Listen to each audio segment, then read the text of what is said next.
Okay, so you should be watching this video if you tried to follow the steps to install a printer and it didn't go. So to fix that, you're going to go back into your settings. We're going to search for programs and features. Oh, just kidding. We don't want to do that. We want to go to our control panel. There we go. Control panel. This might be a shortcut on your desktop. Control panel. In control panel, we want programs and features. It's sorted alphabetically, left to right, and then up and down. So programs and features. Click that.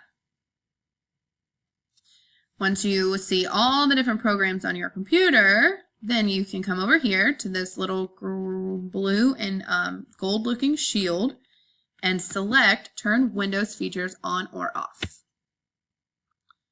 going to bring you this fancy little box here, and you're going to scroll all the way to the bottom. With that, all the way at the bottom, you're going to make sure that this box is checked. SMB 1.0/CIFS file sharing support, and just check that box. That gives you access to the Stover network.